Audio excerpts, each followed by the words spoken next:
My soul to take. Diary. Date crossed out. I just got on the bus en route to the city. After the graduation ceremony, they told us about a part-time job as a substitute teacher at the Narto University, the neighboring province. It's quite far away, so nobody was even remotely interested in living such a lonely life, far away from our cozy little hometown and its close-knit community. Unlike my former classmates, I had nothing to hold me back. I had no job, no family, no girlfriend, not even a pet. To be honest, I was eager to leave the small apartment I was sharing with my friend, name crossed out, so I decided to go ahead and take the job. I never really fit in anyway. I found this cheap little house up for rent. It was next to a remote road on the outskirts of the city, rather far away from any other houses, and about 20 minutes away from the nearest bus station. At first, due to the low price for renting the whole house, I was a little worried that it would turn out to be some rat-infested old dump, so I had to call ahead to check just in case. The property was bank-owned at the time, and I was told that it's cheaper because of the lack of accessible public transport to the city, and that the previous owner passed away and left no papers for the house. He had no known relatives or any kind of acquaintances that knew him, so the bank eventually got the house, and after being abandoned for an extended period of time, it was put up for rent, and so it stayed for months on end. Although nobody lived there for quite a while, I was kindly reassured that the house was in good shape, that I won't have any problems, apart from the actual location of the house and the outdated decor. Now, I'm sitting at the back of the bus, and I am quite bored. This nice old lady, sitting right across from me, tried to cheer me up by giving me a few crossword puzzles, read from the pages of all local newspapers. She seems to be used to this long route, as she literally carries a bag full of red pages with puzzles, funny quotes, bad jokes, and short comics. After finishing the crossword puzzles, I turned the page around to read the random articles from the newspaper. They were a couple of years old. Apart from some partial news articles, it had nothing worth reading. One of the funnier articles was about a lost cat found living happily with some random new owners for about a year until its original owners found it. The rest were about police investigations. One was about drug traffickers, another about a brutal car accident, and this last one was about an old man found dead in his sleep. Apparently, his death was considered to have been, to quote the paper, under strange circumstances.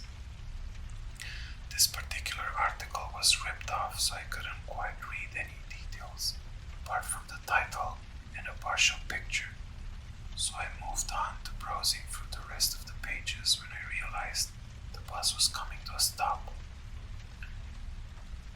I thanked the old lady and I got ready to get off the bus.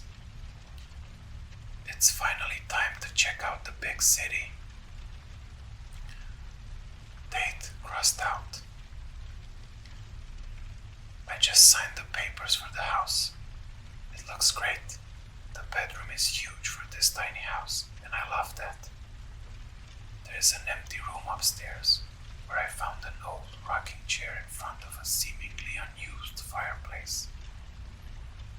I like the feel of the room, so I decided to set up my paintings on the walls there. The rocking chair looks ancient compared to the rest of the furniture, but I think it gives the room a very relaxing touch, so I'll just leave it there for now.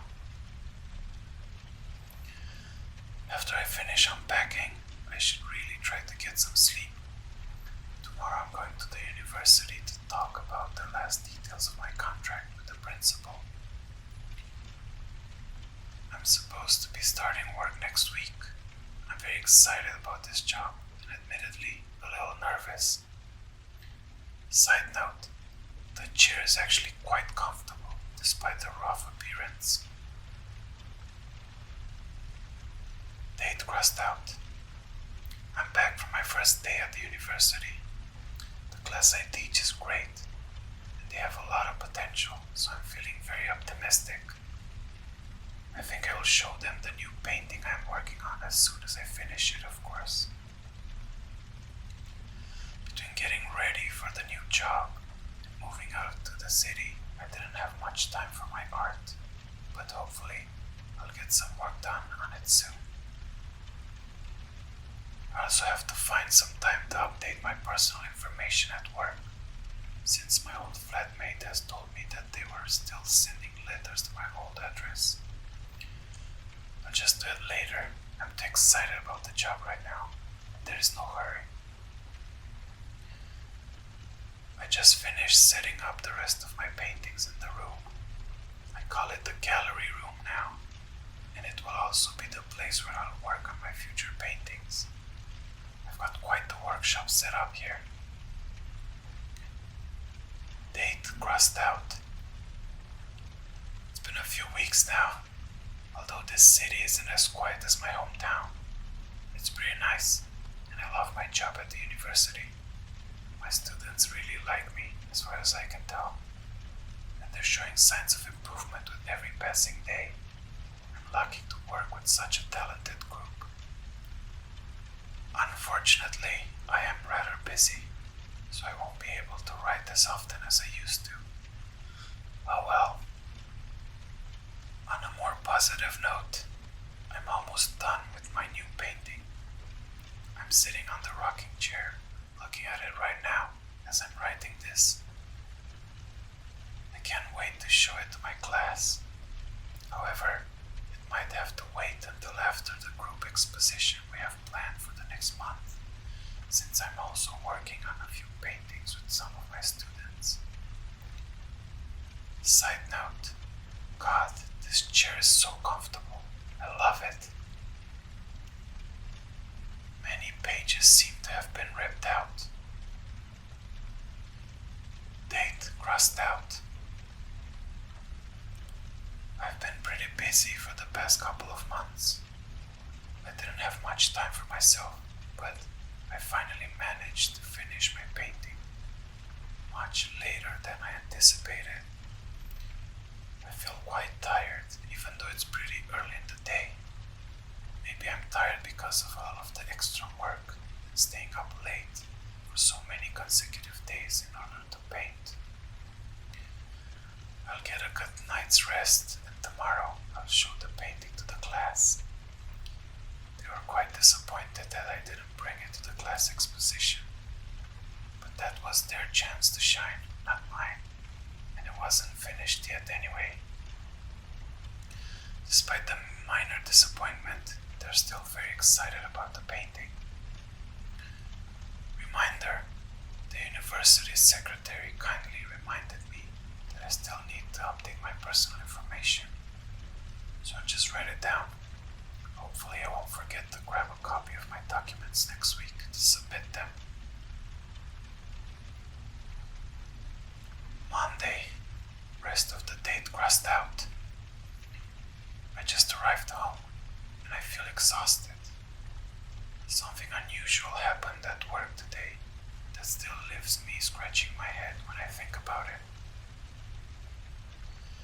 When I showed the painting to the class, a girl asked me how I managed to get the blurry smudge-like effect on the lower part of my painting. I was shocked when I noticed the smudged area that she pointed out. I was cautious with the painting. I'm quite positive that it was completely dry when I framed it. How did this happen? It felt kind of embarrassing, but I just went with the flow and said it was accidental, but I thought it looked good and kept it. I'm so confused right now, but I'm too tired to even think.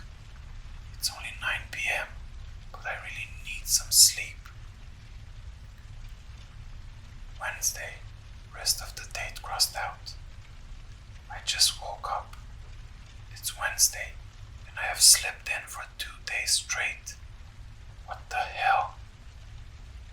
I've got countless missed calls from work, obviously, and after I tried my best to explain the situation, I was told to go get myself checked out. I apologized for the inconvenience and scheduled an appointment with the doctor. I'm concerned. I need to think. I'm going to sit down in the gallery room. It relaxes me. Date crossed out. I've been exhausted for the past few days. The doctor said there is nothing wrong with me and that I'm just tired from work. I started to eat healthier. I don't stay up late anymore. Not that I could even manage to, considering my current state. But nothing works. I feel weird. I don't know how to describe it, but I noticed that I seem to be just fine while outside or at work. But as soon as I get home, my body just collapses on the bed like a ton of bricks. Date crossed out. I am terrified. I was kind of getting used to the unusual exhaustion. Things were okay until this girl from my class, name crossed out, came to see me after class, quite worried. She asked me if I was feeling okay because she thought that I looked like I was in terrible shape.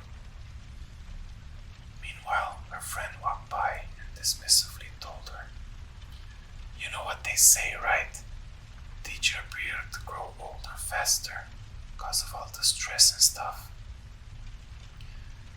I was confused, so I excused myself and rushed to the bathroom and found the nearest mirror. I can't recall the last time I've really looked at myself in the mirror. As soon as I caught a glance of my reflection, I was terrified. I looked tired, exhausted even. I also had huge bags under my eyes and looked almost 10 years older. I finally got home.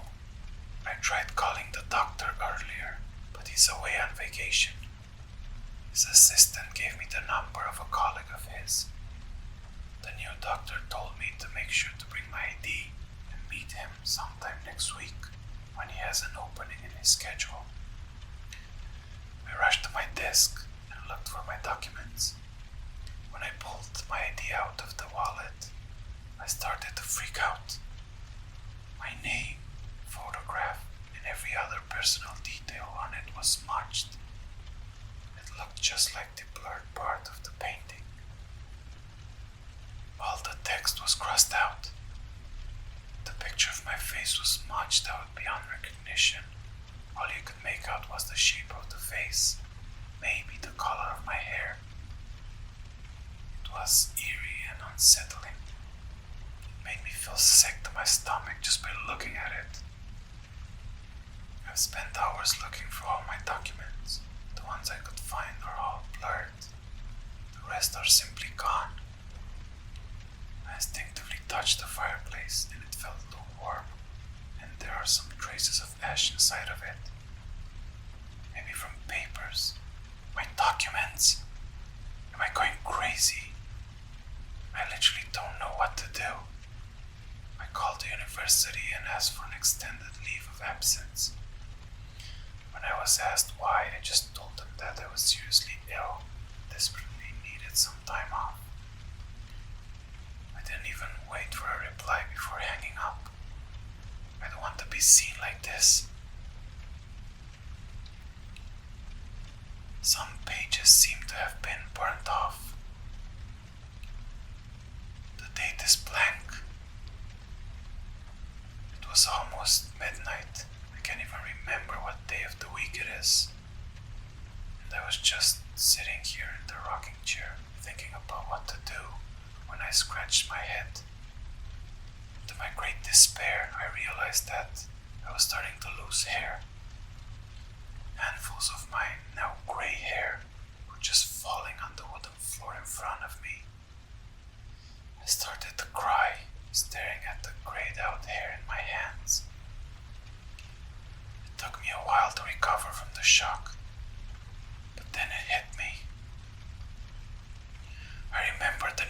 newspaper article I read on the bus. The old man must have been found in this house. There was part of a picture of a room. It was black and white, and the rest of the page was ripped off, but I could swear I saw a glimpse of a rocking chair in the picture. Now that I think about it, it was the very chair I'm sitting in right now. Writing this down, almost lifeless and terrified down to the very core of my soul. How did I not realize this before? Am I just imagining things? Maybe I'm just sick and paranoid. Maybe I have Alzheimer's disease or something, and I've been sitting here in this chair for years, waking up each day not remembering what happened the day before. Could that even be possible? I'm so scared. What can I do? What? The date is blank. I must have passed out. I don't know what time it is. I don't even know what day it is. I looked at my paintings, and all of them are blurred, and so are my pictures. It's like I don't exist anymore.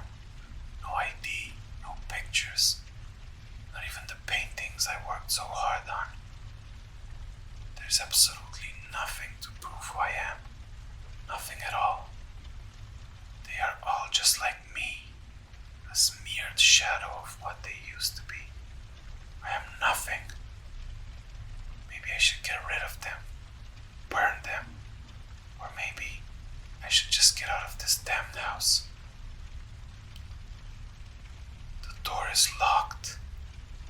I can't seem to be able to break the windows either. Maybe I'm too weak to break them.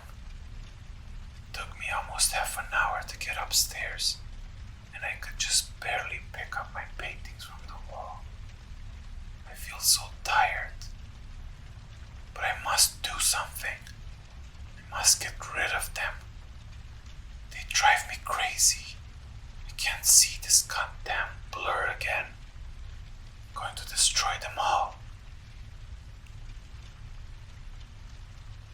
The date is blank. I just woke up. I was on the floor in front of the fireplace. Everything has burned in the fire. I don't know how much time passed by. God knows how many days I've been lying on the ground, unconscious. I barely got up, but as soon as I was standing straight, I violently collapsed on the rocking chair. I can barely write anymore, but it feels like it's the only thing I can do. It's literally the only thing I'm still capable of doing, although it's getting harder with each passing sentence. The pen feels so heavy, and I'm exhausted. I don't think I have much time left. It took me hours to write this last paragraph. I might as well write my name down. This is the only piece of paper that proves that I ever existed. I'll write as long as I can stay awake. Hopefully somebody will read it. My name is name crossed out, and I was born in rest of the paragraph crossed out.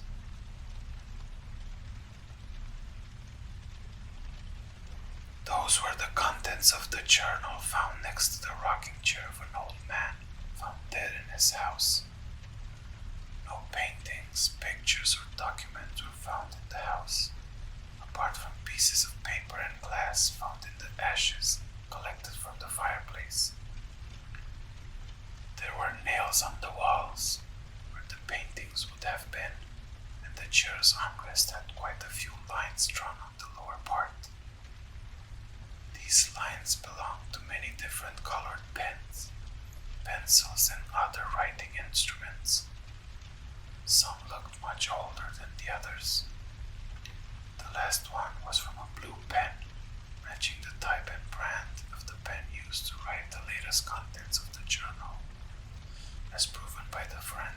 SSD.